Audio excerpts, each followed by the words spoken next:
ओम नमः शिवाय। दोस्तों, आपका हमारे चैनल पर स्वागत है। आज के इस कार्यक्रम में हम आपको जानकारी देने वाले हैं मंगल के गोचर के प्रभाव के बारे में। मंगल ग्रह 7 जून 2025 को अपना राशि परिवर्तन कर चुके हैं।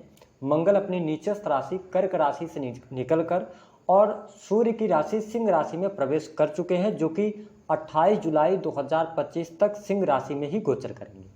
तो मंगल के इस गोचर का प्रभाव आने वाले 52 दिनों तक आपके जीवन पर किस प्रकार से पड़ने वाला है, विस्तार से इस वीडियो में हम चर्चा करेंगे।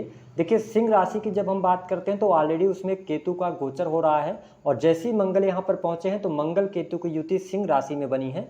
और आप सभी जानते हैं कि मंगल जो होते हैं, इन्हें ऊर्जा, शक्ति, साहस, पराक्रम, छोटे भाई बहन, जमीन जायदाद, वाद विवाद, लड़ाई झगड़े, है ना, और साथ ही सेना, police, army, electronic gadgets, engineering का क्षेत्र, मेडिकल लाइन, इन सभी क्षेत्रों का इनको कार्यकत्व प्राप्त है। स्पेशली अगर देखा जाए तो हमारे शरीर में जो पाया जाने वाला ब्लड होता है उसका भी कारक मंगल ग्रह ही होता है। ऐसी स्थिति में जब मंगल आपकी राशि से अष्टम भाव में गोचर करेंगे तो आपके लिए मांगलिक पत्रिका का निर्माण करेंगे। लेकिन मंगल आपके लिए योग कारक प्लैनेट बनते हैं। इस वजह से यदि देखा जाए तो कहीं ना कहीं से आपके लिए, क्योंकि मंगल आपकी राशि में उच्च के हो जाते हैं, तो बहुत ज़्यादा निगेटिव प्रभाव ये आपके करियर में तो नहीं दिखाने वाले हैं, लेकिन व्यक्तिगत जीवन में और स्वास्थ्य के दृष्टिकोण से यह गोचर आपके लिए अच्छा नहीं रहेगा। तो अगर आप मकर लग्न या मकर राशि के हैं तो अपने स्वास्थ्य का विशेष तौर पर इस समय अवधि के दौरान आपको ध्यान रखना पड़ेगा, क्योंकि अष्टम भाव जो होता है यह गुप्त रोगों को शो करता है। तो कहीं ना कहीं से देखिए, कुछ चीज़ें तो आपके लिए पॉजिटिव होंगी, जैसे कि अगर कोई गुप्त रोग बड़े लंबे समय से चला रहा था तो इसी दौरान उसके ऑपरेशन या सर्जरी होने के योग यहाँ पर बन रहे हैं। ठीक है, इसके साथ साथ अगर देखा जाए तो आपको अपने खान पान पर नियंत्रण रखना होगा, क्योंकि मंगल की दृष्टि का प्रभाव राहु पर रहेगा और राहु आपके द्वितीय भाव से गोचर कर रहे हैं। तो आपको अपने खान पान को लेकर संयमित होना पड़ेगा, और राहु भी अनऑर्थोडॉक्स प्लैनेट है, तो आपको अपने सेहत को बनाने के लिए, सेहत को बेहतर रखने के लिए, मेंटेन रखने के लिए अधिक प्रयास करना पड़ेगा। ये चीज़ यहाँ पर थोड़ी सी नेगेटिव हो सकती है। चोट चपेट दुर्घटना से बचना होगा। जिन लोगों को एसिड वगैरह बनने की समस्या, उनको थोड़ा सा सावधानी रखने की आवश्यकता है। हालांकि यदि देखा जाए तो लाभ के दृष्टिकोण से मंगल अच्छे रहने वाले हैं। यहाँ पर कहीं ना कहीं से अगर आप प्रॉपर्टी डीलिंग का काम करते हैं, रियल एस्टेट के बिजनेस से जुड़े हैं, तो काम कारोबार में आपके लिए विस्तार जरूर देखने को मिलेगा। काम कारोबार में वृद्धि होगी, रुका हुआ फंसा हुआ पैसा प्राप्त होगा आपके लिए, आपका सोशल सर्कल बढ़ेगा, सोशल दायरा आपका बढ़ने जा रहा है। साथ ही मित्रों का सहयोग यहाँ पर आपको अवश्य मिलेगा, लेकिन अपनी वाणी पर आप नियंत्रण जरूर रखिएगा। कुछ मित्रों के साथ में आप अनबन कर सकते हैं या उनकी बातों को गलत वे में ले सकते हैं, इस पर आपको ध्यान रखने की आवश्यकता है।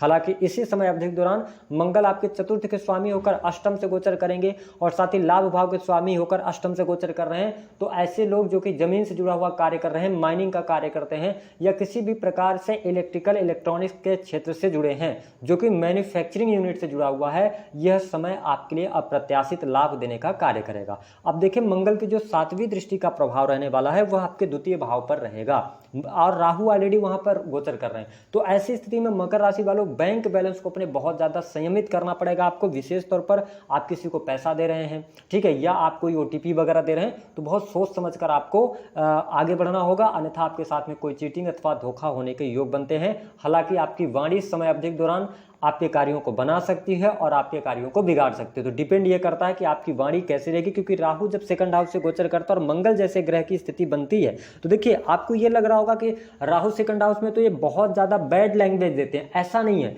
व्यक्ति गुस्सा अंदर भरता जाता है और एक साथ अपने गुस्से को निकालता है। तो इस प्रवृत्ति से आपको बचना होगा। अगर किसी से कोई शिकायत है आपको, तो आप निश्चित तौर पर तुरंत आप कहेंगे और शालीन तरीके से कहेंगे तो आपके लिए अच्छा रहेगा।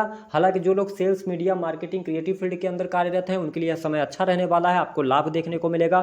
इसके साथ अगर देखें तो यह समय करियर वाइज अच्छा रहेगा। नौकरी पेशा जीवन में आपको सफलता प्राप्त होने वाली है। हाँ, प्रमोशन वगैरह की बात अगर चल रही थी तो इस समय अवधि के दौरान थोड़ा सा आपको इंतजार करना पड़ सकता है। मंगल जब 9th में जाएंगे तभी जाके चीजें आपके लिए बेहतर होती नजर आ रही हैं।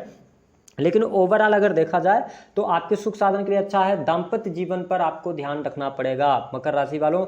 विशेष तौर पर ससुराल पक्ष के द्वारा रिश्ते खराब हो सकते हैं, अथवा जीवन साथी की वाणी बहुत ज़्यादा ऐसी होगी जो आपको बहुत ज़्यादा चुभने वाली होगी। तो थोड़ा सा इस समय अवधि के दौरान अपने दाम्पत्य जीवन पर आप ध्यान रखिएगा। हालांकि संतान की स्थिति यहाँ पर बेहतर दिखाई दे रही है। जो लोग विदेश जाना चाहते हैं, विदेश यात्रा करना चाहते हैं, अथवा विदेशी भूमि से जुड़े हुए हैं उनके लिए यह गोचर अच्छा रहेगा। इस गोचर के लिए हम पॉजिटिव आपके लिए इसलिए कह सकते हैं कि आपके सुख साधनों में भी वृद्धि कराने वाला होगा, क्योंकि अन्य ग्रहों की स्थिति की अगर बात करते हैं तो थोड़ा सा राहु सेकंड में है, सैटर्न जो आपके राशि के स्वामी है थर्ड से गोचर कर रहे हैं, मंगल की 8वीं दृष्टि भी रहने वाली है और राशि के स्वामी है और द्वितीय भाव के स्वामी है। ठीक है, तो इस पे सबसे ज्यादा अपने परिवार पर आपको फोकस करना पड़ेगा, अपनी हेल्थ पर फोकस करना पड़ेगा, अपनी एक्टिविटीज को सही रखना पड़ेगा। अगली बात यह है कि छोटे भाई बहनों के साथ संबंधों को बेहतर करना पड़ेगा। वाहन वगैरह चलाते हैं तो सावधानी पूर्वक चलाएं, लेकिन आपके साहस और पराक्रम में भी वृद्धि होगी। ठीक है, आप कार्यों को करने के लिए लालायित रहेंगे, आप जिस भी कार्य को हाथ में लेंगे उसको पूरा करने की कोशिश करेंगे। तो ये पॉजिटिव एनर्जी के साथ में आप आगे जरूर बढ़ने वाले हैं। और सबसे अच्छी बात यह रहने वाली है कि समय अवधि के दौरान शत्रु संबंधित अगर कोई परेशानी चल रही थी तो वह दूर होगी। यदि आपके जीवन में लोन वगैरह की कोई समस्या चल रही थी, लोन आप नहीं चुका पा रहे थे, ईएमआई वगैरह नहीं जा पा रही थी, तो धीरे धीरे करके अब स्थिरता आपके कार्य क्षेत्र में आने लगेगी, यानी कार्य क्षेत्र में ग्रोथ आपको इस गोचर अवधि के दौरान ही देखने को मिलेगी। विशेष तौर पर जो आपके हिडन कार्य हैं, यानी रिसर्च का कोई कार्य हो गया, अकल्ट का कोई भी कार्य हो गया, या तकनीक के किसी भी क्षेत्र से आप जुड़े हैं, इंजीनियरिंग के फील्ड से जुड़े हैं, तो यह समय आपको बेहतरीन लाभ प्रदान कराने वाला होगा। जो लोग मेडिकल लाइन से जुड़े हैं, स्पेशली जो लोग डेंटल क्लिनिक वगैरह चलाते हैं या मेडिकल इक्विपमेंट का कार्य करते हैं, उनके लिए भी यह गोचर बेहद ही शानदार रहने वाला है। कुल मिलाकर अगर देखा जाए तो मकर राशि वालों को थोड़ा सा ये ध्यान रखना पड़ेगा, अपने धन का ध्यान रखिएगा, वाहन चलाते समय ध्यान रखिएगा, और सबसे ज्यादा जो निगेटिव मैं आपके लिए देख रहा हूं वो हेल्थ वाइज देख रहा हूं। हेल्थ पर बहुत ज्यादा आपको ध्यान रखने की आवश्यकता रहेगी। उपाय क्या करना रहेगा? उपाय हनुमान चालीसा का पाठ कीजिए। ठीक है, और एक चीज और कर सकते हैं, लाल रंग की मिठाई आप दान कर सकते हैं अथवा मंदिर में प्रसाद के रूप में बांट सकते हैं। आप प्रत्येक शनिवार या मंगलवार आप हनुमान जी के दर्शन कीजिए और लाल रंग के पुष्पों की माला उनको अर्पित करते रहिए। जो भी आपको उपाय सहज लगे उस उपाय को आप करेंगे तो मंगल का शुभ प्रभाव आपको जरूर देखने को मिलेगा। दी गई जानकारी